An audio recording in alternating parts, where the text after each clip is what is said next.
বন্ধুরা, সিমি কিচেনে সবাইকে নমস্কার জানাই। আজকে রান্না করব ছোট মাছ দিয়ে। এটা হচ্ছে আমশুটকি দিয়ে, কলার থোর, আলু, বেগুন দিয়ে রান্না করব। টক তরকারি হবে এটা। রেসিপিটা সম্পূর্ণ দেখতে থাকো।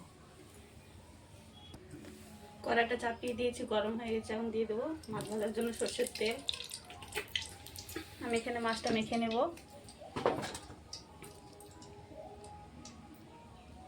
হলুদ গুঁড়ো দিয়ে, স্বাদ মতো নুন দিয়ে ভালো করে মেখে নেব।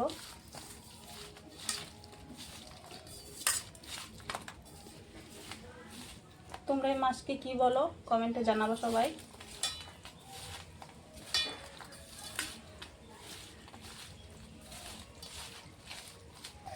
তেলটা গরম হয়ে গেছে। এখন হলুদ লবণ মাখিয়ে মাছটা রেখে দিয়েছিলাম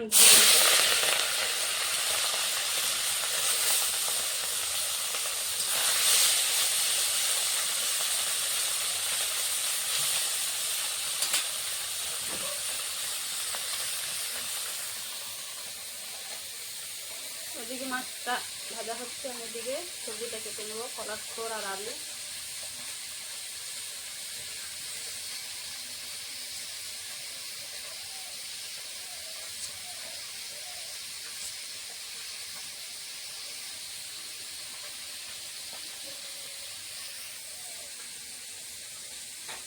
কলার থোরটা এভাবে কেটে নেব। কলার থোরের একটা আঁশ থাকে, ওই আঁশটা এভাবে হাতে আঙ্গুলে কাটাতে হয়, আর সেটা কলার থোরে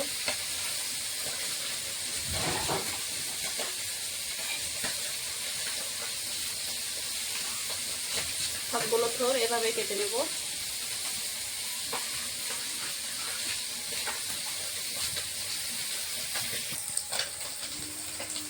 একটা কলার থোরের আঁশ হয়। এখন মাছটাকে উল্টে দিব।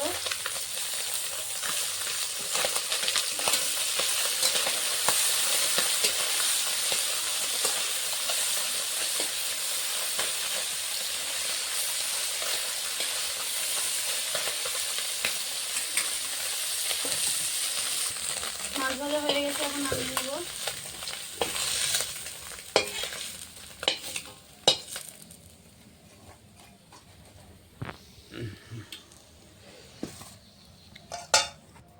সরষের তেল দিয়ে দেবো।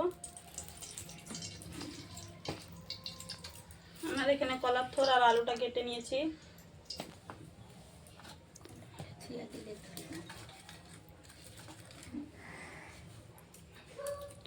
একটা শুকনো লঙ্কা দেবো ফোড়নে,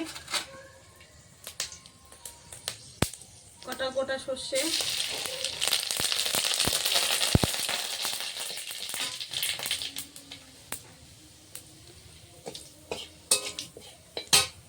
কলার থোর আর আলুটা দিয়ে দেবো।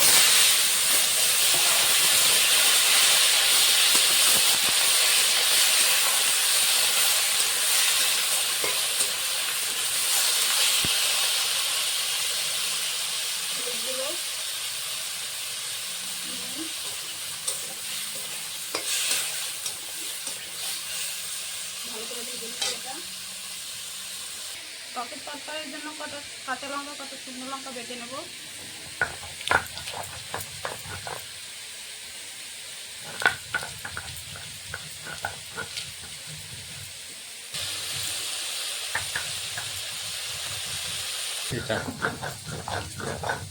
কাঁচা লঙ্কা শুকনো লঙ্কা বাটা হয়ে গেছে, একসঙ্গে বেটেছি।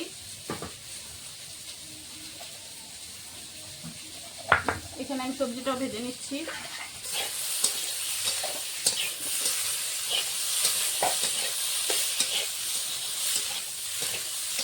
একদিকে রান্না করি, একদিকে বাটনা করি।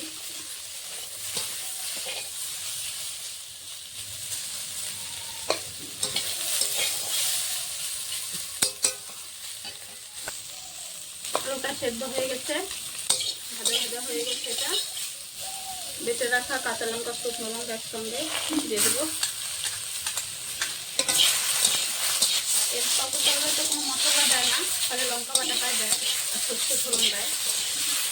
তোমরা কীভাবে খাও কমেন্টে জানাবা।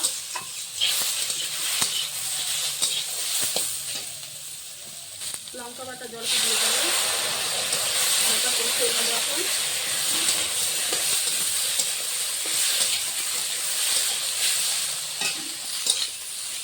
সবজির সঙ্গে লঙ্কাটা কষানো হয়ে গেছে, এখন জল দিয়ে দেবো।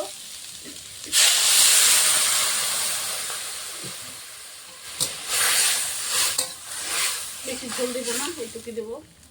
ফুটে উঠে আমের চুনাকে চটকিয়ে নেব একটু লবণ দিয়ে।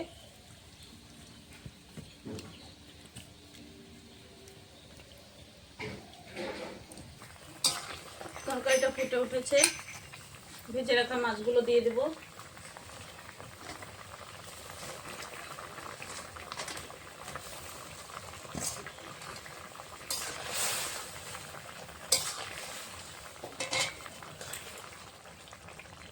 একটু ফুটে উঠবে, তারপরে চুনাটা দিয়ে দেবো।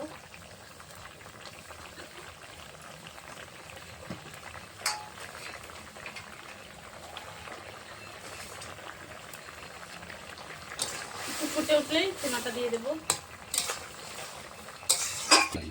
তরকারিটা ফুটে উঠেছে মাছ দিয়ে, চুনাটা চটকিয়ে রেখেছিলাম দিয়ে দেবো। সবগুলো দেবো না, বেশি টক হয়ে যাবে।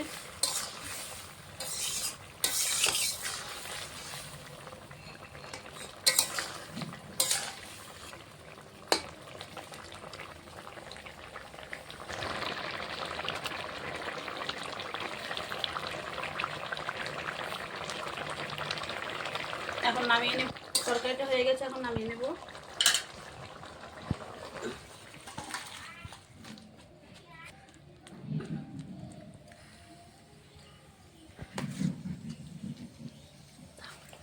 আমার আর কলার থোর আর আলু দিয়ে গুঁড়ো মাছ দিয়ে রান্না হয়ে গেছে টকের তরকারি। এখন খাওয়া দাওয়া হবে। ভিডিওটি সম্পূর্ণ দেখতে থাকো।